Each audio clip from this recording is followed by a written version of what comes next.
Oh damn, we're in the H2. Oh yeah, we're in the H2 right now, and this is McLean Johnson. I'm the promotion assistant for X1051, and this is Walker Lukens. What's up? He is the man behind Hi. Lifted.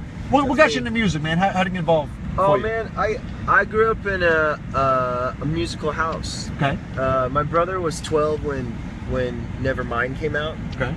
So his whole life was taken over, and By the Nirvana vibes. by Nirvana, and then Pearl Jam, and then my mom went back to school to be a music teacher. Okay. So she was always playing piano when I was a kid. So it was just all around me. Like I feel like I was inceptioned into being in a garage band. Yeah. Nice. Yeah. And so that's what kind of got you into that vibe. Yeah, definitely. And I think you know, kind of been doing it now for 2/3 of my life. Look at this light right here.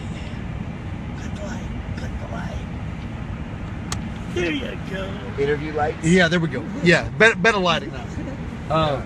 So, and like that's the thing. I mean, like you bring the piano skills to the people. You bring those keyboard vibes. You bring a lot of vibes, man. You get your workout on stage. Clearly. Appreciate that. Yeah, I mean, you know, when you can't have a gym in your van. Right. It's tight squeezing there. You gotta get it out on the stage. The Walker Lukens, the body by Walker Lukens. The body by Walker. Body by Lukens. There were some women who were a little older than me who were coming to our shows about a year ago, and they're like, "Oh, we always like it when you play Never Understood, and you do that squat part. We just get ready and we do it with you." It's it's like going to jazzercise. I was like, man, that's like the highest compliment you could ever pay me. Thank you. It's so nice when grandma comes out and gets down. You know what I'm saying? You got to bring the funk to the people. Those indie rock funk vibes. Give us indie rock vibes to the people. Yeah, thanks, dude. Yeah, we're trying to groove. You know. Yeah. A few years ago, I wasn't so into the groove, but now it has to be a groove. Otherwise, I don't really care. Nice. Yeah. So yeah, I mean, like you kind of do you start with lyrics first or melody first? How's it going for you? Most of the time these days, I got melodies, and then me or Zach, the drummer, or someone in the band, you know, we'll come up with a groove, and then I'll put them together. But I kind of just have like a database of both. I'm constantly kind of pairing them, seeing if they work. How often do you find yourself writing? It's total compulsion. So I'm writing all the time, whether I want to or not. Much to the chagrin of every woman I've ever dated. Nice. Is it rough in your relationship life? I mean, I'm not Dr. Phil, but I'm just curious. Like, for sure. But I think most musicians would say the same thing.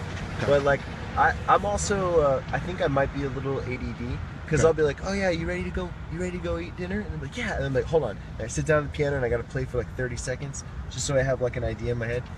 That's a great way to annoy someone.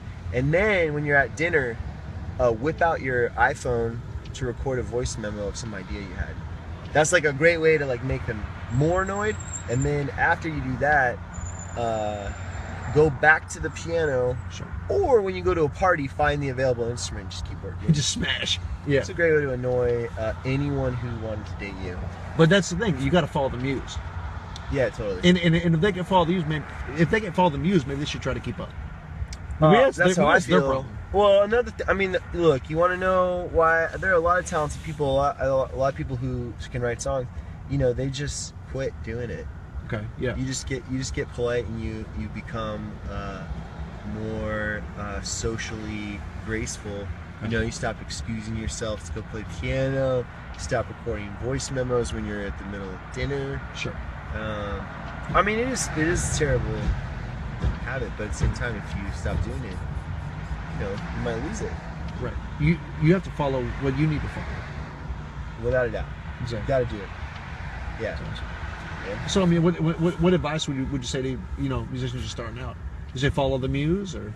You know, there's a really good Ira Glass interview, and he's like, thing about being an artist or a creative is you actually have good tastes. That's the first thing you have.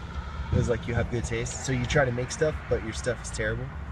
You just got to keep making it. Okay. You just got to keep doing it. Just keep at it. Just keep, like, every time you think you write the greatest song, the next day you got to write the greatest song again. You know, it's a good interview because he's like saying how terrible everything he did until he was like 35 was. He was like, yeah, it was really awful. It was really bad. He got better. Well, and that's the thing, like better. when you wrote Lifted, did you knew you had something funky going on, or? No idea, man. That what you hear on the recording at the beginning, that is a voice memo on my iPhone. What from a post dinner party or what, like? Kinda, yeah. I was my friend had this this warehouse where he did all of his art, and I had my music stuff set up there, and we were hanging out. And I had this idea, put the idea down, and then like 3 years later, I was working on some music, and this guy was working on, instead of he heard what I was playing or what the beat in a completely different way. Like instead of following all the boom boom boom boom boom, he just did boom boom boom boom. I was like, oh my god, that's the funkiest thing I ever heard. So then I made like a 2-minute loop of it, and I just walked around my neighborhood listening to headphones for like it must have been 3 weeks. Yeah. Just listening and trying to figure out what to do, just over and over and over. Yeah. All that stuff. Well, and like that's kind of your process too. I've heard that you walk around with loops and you're like, let me write some lyrics to this. Yeah. You kind of creep around Austin. Yeah. Right.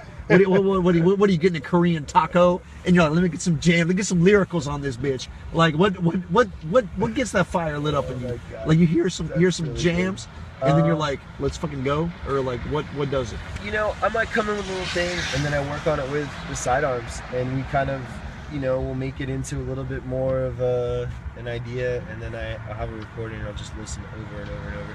And the reason I like walking is that everything at my house is so distracting. Okay. So house is distracting. Practice space is good, but there's also distractions there, and then, you know, when you're walking, it's really hard to be distracted. So that's why I like to walk and listen. Yeah, you gotta stay on task for sure. Well, hey, Walker, thank you for this.